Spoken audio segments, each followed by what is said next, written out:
Here with another update. I was doing a time lapse since yesterday. I was going to do like a 3-day time lapse and my battery died. I even had some, I don't know, I had a portable charger on it, but it wasn't plugged into the wall, so I lost it. But it wasn't all that exciting. It was just cutting this upper tool overnight and then like this tool today. But it was kind of taken from a distance so you could see this table apart. So I don't know. I might share some clips of it once I look at it. I don't know how well this audio is going to come out. I can hardly hear myself talking here. It's quite loud. But we're going to go anyway here with this. I've got the upper tool just about done. I've got the center of the upper. This is the left upper, and then there's the right upper over there. I have to glue this up. I want to get this glued up, and I want that off the machine. This is going to be late tonight, but I'm going to get that off the machine and glue it up over there. So this has not been glued up yet. Let me see if I can show you this.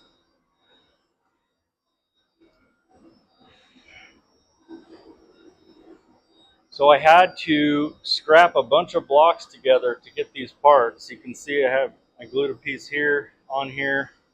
This one's 3 pieces.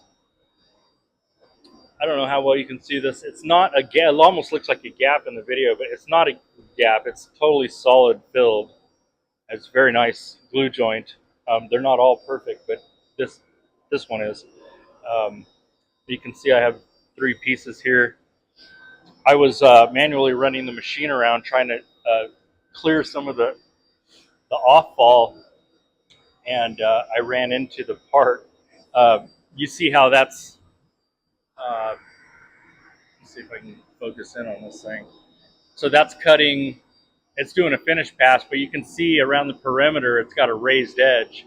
That raised edge is as low as it is because I trimmed it already. It was like an inch taller or more, and sometimes depending on what you're cutting, the machine can actually crash into the excess material that's beyond the part. Especially with this deep material like this, it's like every part practically you have to consider clearing out around it. So you can see over here, I just cut the whole end of that block off, like roughly with I think I used a jigsaw and like a hammer at the end and just broke that chunk off. And then I did some profiling around it first. This should be done in like, I don't know, 7 or 8 hours. The drilling and the profiling goes fast after that, but this finish pass will be another 7 or 8 hours. This part took about, I want to say, I don't know, 15 hours or so. You can see some of these glue joints I have here.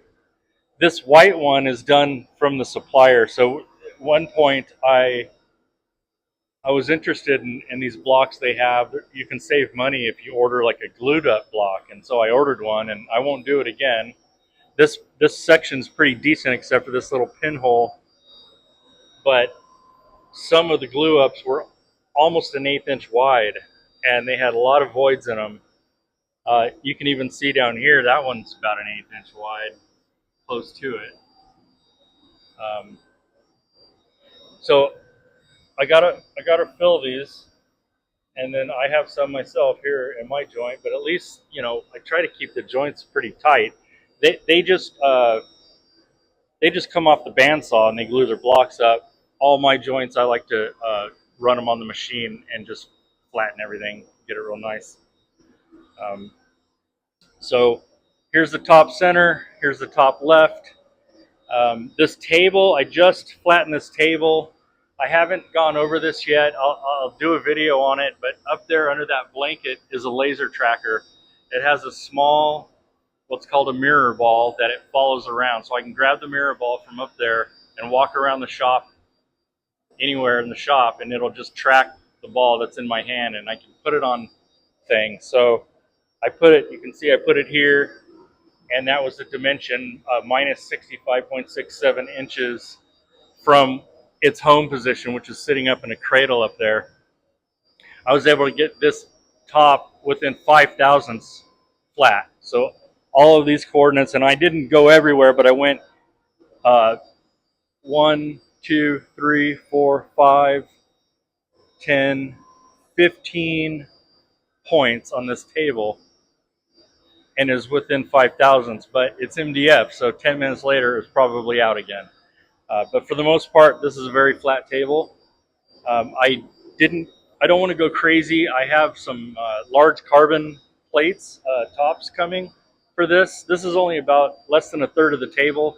I have to straighten and flatten out this entire table for a work project, and so this is temporary, but it's a really good substrate for getting the molds glued up on and even making parts. I don't know how far I'll get before the bigger project gets here. So the next step is to get some tape on here and get prepped so I can glue this up this evening. Once this is glued and kind of, it won't be clamped because there's not a good way to put clamps on these. Sometimes I'll throw like a pin in here, and I'll put like rubber bands or a bungee cord on here, and then on the back I might put a ratchet strap to the other corner or something. I might put a pin here with a ratchet strap going over to this one, something like that. I just got to get creative. It's always different, right, depending on what I'm gluing up. And then I also will be putting, I mask this off very, very close to this joint, like probably, probably less than 50 thousandths to the glue joint. I have taped really tight, so any squeeze out, it essentially can just snap off, and then I can sand it down flush. And I'll pull the tape off and I'll block it with the tool, but it's not like I have this huge amount of epoxy to sand down, because otherwise I'll just be compromising the surrounding area, because it's a little bit harder than this material, especially since this material does not have any epoxy in it yet. But that is how I'm going to seal these tools. Some people use Duratec. I like to just use laminating resin. These are closed cell, tooling boards. They don't breathe. They're just closed bubbles basically. And when I cut it, I basically have busted through a bunch of them, right? And so any that are below this surface are still sealed, airtight bubbles, but all the ones right in this surface are essentially like cracked in half or cut in half spheres, right? And so the epoxy has to get in there and fill all those and bring it up to level. I don't want to add any material or a minimal amount of material to this tool.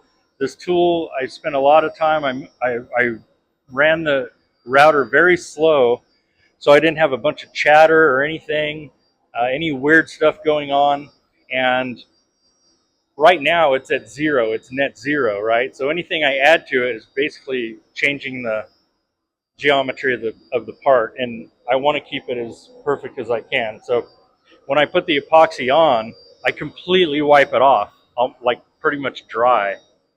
And it takes, I don't know, about the second or third one, you can start getting a shine on it. And I usually do about 4, and then I polish it from there. I'll put the first coat on, wipe it off, and then I'll sand it with 320. And then I'll put the second coat on and probably go 400. And after the third coat, I'm into about 600 grit. And after the fourth coat, it's like 600. I'm stick blocking it the whole time as well, like totally keeping it flat. And then I end up sanding it, maybe to 2000 grit, so it has a decent shine to it. And that's the process. This is super pointy. I know I touched on this pointy nose on the other one, but I was completely surprised to see how sharp this nose is. It's a 32nd end mill will not fit in here.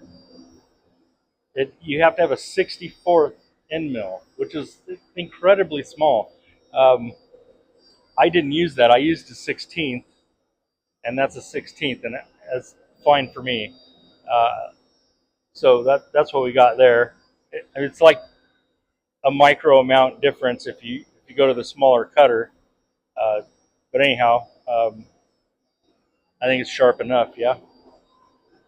So I'll get this set up, and we'll have the top tool. So once this is glued up and it's still a bit green, 7 or 8 hours from now, I'm going to bring that one over, and I'm going to already have this set up, and I'm going to glue this one on as well. That way, tomorrow, when this is all cured up, I'm going to be cutting those parts over there for the opposing tool, but I can still be processing this. I can sand it and start sealing it, because when those parts come off, they're going to have to get attached to this. So this is a nice thick tool, and as long as this tool never gets flipped over, all of the internals that I put inside the wing go in the upper tool, and then when I do the closeout, the bottom tool gets flipped and closes onto this one. So this one, since it's as thick as it is, and it's on this nice flat table, it doesn't need a strong back, any type of support structure behind it. It's going to be fine just sitting on this table. The other one is a bit thinner. Just the geometry of the parts and the way that everything's positioned within the molds. The bottom tool is a slight bit thinner, but the bottom tool also, I mentioned in another video, it gets lifted up. It gets flipped over. It has to get flipped over and set down at times, so I can